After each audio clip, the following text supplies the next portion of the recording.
नमस्कार। तो आज की वीडियो जो है वो इस तरीके के प्लाजो की है जो मैंने कलियां वाला बनाया हुआ है।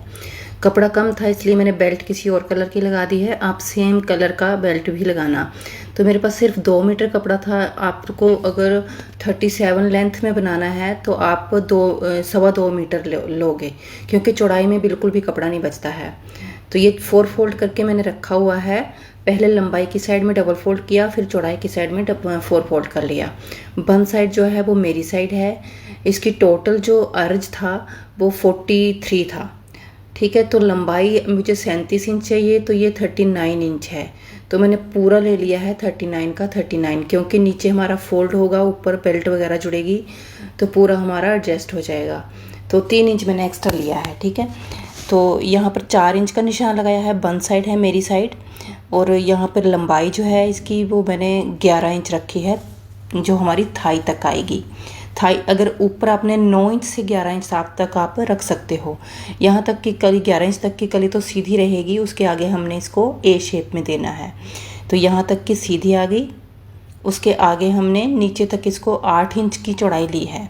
जो खोलेंगे तो 16 इंच की हो जाएगी। तो ये जो कली है ये 2 कलियाँ निकलेंगी यहाँ पर सेंटर में, सेंटर की हैं ये। अब वहाँ पे हमने 4 इंच का निशान लगाया है। फिर से इसकी लंबाई 11 इंच ली है। तो यहाँ पर 4 इंच का बिल्कुल स्ट्रेट आएगा। यहाँ पर भी 4 इंच लगा लेते हैं, इसको बिल्कुल सीधा कर देते हैं। अब नीचे का हमने ए शेप में करना है, तो एक साइड जो है वो इस तरफ मिला देंगे। यहाँ पर भी 8 इंच आप ले सकते हो, मैंने थोड़ा सा चौड़ा किया है, 10 इंच तक लिया है। तो यहाँ पर हमने जो 4 इंच जहाँ तक लिया था उससे आगे हमने इसको इस तरीके से मिला देना है ऐसे। दूसरी साइड भी ए शेप में मिला देंगे। तो 11 इंच तक जो है वो हमारा थाई का पार्ट है। आप 9 इंच से लोगे तो और ऊपर से आ जाएगा। ठीक है, तो ये इस तरीके से बस इतना सा ही ड्राफ्टिंग करनी है इसकी, क्योंकि ये 2 मीटर कपड़ा है। अगर आपके पास ज़्यादा है तो ज़्यादा कलियाँ भी बना सकते हो। तो सिंपल आप इतना भी बनाओगे तब भी ये स्कर्ट की जैसी लुक देगा। तो इस तरीके से हमने इसको कट कर दिया है। तो अगर जैसे मेरी हिप जो है वो 40 इंच है, तो 40 इंच के हिसाब से आप यही मेजरमेंट रखोगे तो ठीक रहेगा। अगर 40 से कम है तो भी 2 मीटर कपड़े में चलेगा, और 4 इंच की ही आप वो लेने चौड़ाई लेना। अब हमने जो नीचे वाला 4 इंच वाला पार्ट था ना वो उल्टा करके मिला लिया है, और जो लास्ट में जो हमारी बच गया था पार्ट वो हमने इस तरीके से जोड़ लेना है। इन सभी कलियों को ये सेंटर वाली जो फोल्डेड थी ना वो खोलेंगे, और यहाँ पे जो है इन दोनों साइड पे हमने जोड़ना है। तो इन सबको जोड़ने के बाद हम अभी दिखाते हैं। ये हमने पूरी अटैच कर ली है।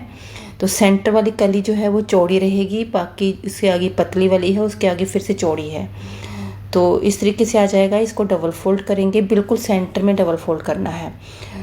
इस हिस्से में अभी मैंने सिंगल एक ही तरफ का लिया हुआ है ना, आप यहाँ पर दोनों साइड के डबल फोल्ड कर सकते हो। एक के ऊपर एक बिछाओ और फिर फोल्ड कर दो, तब आसानी रहेगी। तो मैंने इस पर ध्यान नहीं दिया, पहले मैंने सिंगल ही ले लिया था। तो यहाँ पर हिप की मेजरमेंट लगानी है। जितना भी आपका हिप है, अगर आप चारों तरफ इलास्टिक लगा रहे हो तो हिप जो है उसमें आपने 2.5 इंच ऐड करना है। जो मैं बोल रही हूँ वो भी ध्यान में रखना है। 2.5 इंच ऐड करना है हिप में। जैसे अगर आपकी हिप 40 है, पूरा आप जब मेज़र करते हो 40 है, तो जब 40 इंच है तो उसका फोर्थ हो गया 10 इंच, और उसमें 2 इंच और ऐड करना है, मतलब 2.5 इंच। और वो वही हमने नाप जो है वो आसन की साइड पे भी लगाना है। ठीक है, जितना भी आता है। यहाँ पर इस तरीके से इसको शेप दे देनी है। और ये दोनों जो आसन का लेंथ है वो दोनों साइड पे हमने बिल्कुल बराबर रखनी है, क्योंकि नीचे हमारा ए शेप में बनता जाएगा, तो इसको पहनने में कोई दिक्कत नहीं होगी। जैसे हम बैक पार्ट का प्लाजो जो होता है वो बैक पार्ट का 2 इंच ज़्यादा लेते हैं ना आगे चौड़ाई में भी, तो वो इसमें करने की ज़रूरत नहीं है। ठीक है, ये हमारा बैक पार्ट है जो मैं इसके ऊपर बिछाऊंगी, और सेम जैसे हमने फ्रंट की कटिंग करी है वैसे ही बैक की कटिंग भी कर देंगे। ठीक है, तो यहाँ पर बिल्कुल सेट करना है और इन दोनों को कट कर देना है बराबर में।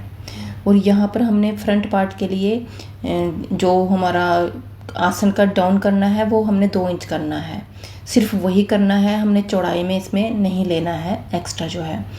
तो ये 2 इंच जो हमने लगाया हुआ है। अब दोनों जो पार्ट हैं हमारे आगे पीछे के, इनको एक दूसरे के ऊपर रखेंगे, ऐसे डबल फोल्ड में है, अब ध्यान में रखना है। और इसको ऐसे बिछाना है और सेंटर ड्रॉ करेंगे और सेंटर तक हमने 2 इंच का डाउन कर देना है। सेंटर में इस तरीके से तिरछा मिला देना है, आसन की साइड में डाउन करना है, ठीक है। तो ये हमने यहाँ पर कटिंग हमारी कंप्लीट हो गई है। अब जो क्रॉच एरिया है उन दोनों को सिलेंगे। यहाँ पर ये क्रॉच लाइन है, आगे और पीछे की दोनों की सिल लेंगे।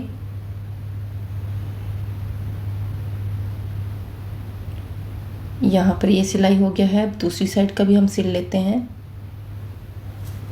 अब क्रॉच लाइन सिलने के बाद ये पूरा गोलाई में आ जाएगा, ऊपर का जो कमर है वो पूरी गोलाई में आ जाएगी। तो इसमें हमने बेल्ट अटैच करनी है।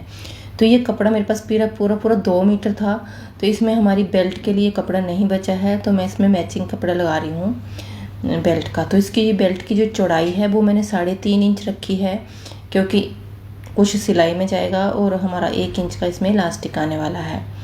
तो इसको हमने उल्टी साइड से लगाना है।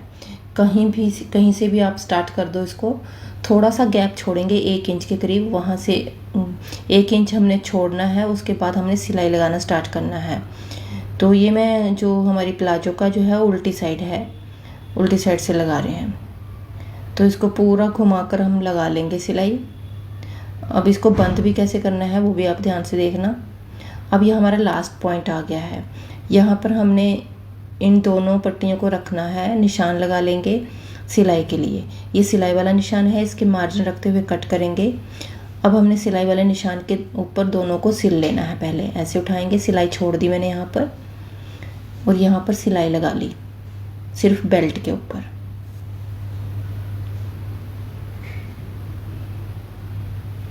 अब हमने जहाँ पे छोड़ा था उसको पूरा कंप्लीट कर लेंगे।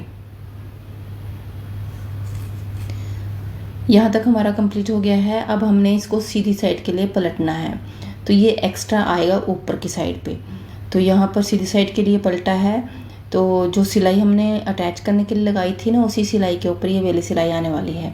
तो इसको भी पूरा घुमा कर लगा लेंगे और 1.5-2 इंच तक का हमने ओपन रहने देना है उसमें इलास्टिक डालने के लिए। तो ये रहा ओपन। अब हमने इलास्टिक जो है वो हमारी जितनी भी हिप है जहाँ पे हम बांधते हैं वो वाला एरिया नापना है। उसमें आपने 4 इंच कम करना है डबल फोल्ड में।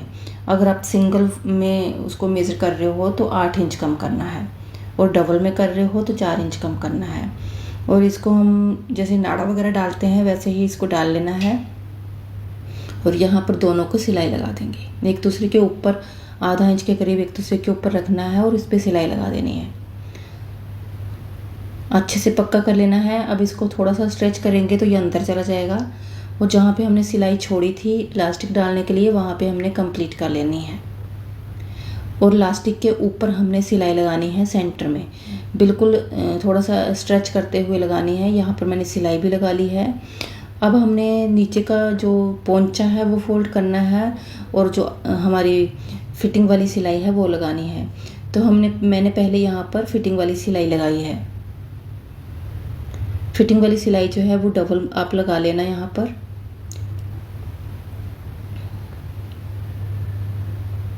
ये सिलाई कंप्लीट होने के बाद हमने जो पोंचा है वहाँ पे जब हम कलियाँ जोड़ी थी तो थोड़ा सा ऊपर नीचे हो गया था, कपड़ा थोड़ा सा आगे पीछे हो जाता है, तो उसको हमने बराबर करना है। फिर हमने पोंचा जो है उसको फोल्ड करना है लगभग 1.5 इंच तक, 1 या 1.5 इंच तक। तो इसको डबल फोल्ड कर लेंगे। दोनों पोंचे इसी तरीके से बना लेने हैं। बनने के बाद ये इसकी लुक कुछ ऐसे आने वाली है, और जब इसको पहनोगे तो ये स्कर्ट के जैसा दिखेगा, बहुत ही प्यारी लुक आती है। तो आपको वीडियो कैसी लगी? Thank you for watching.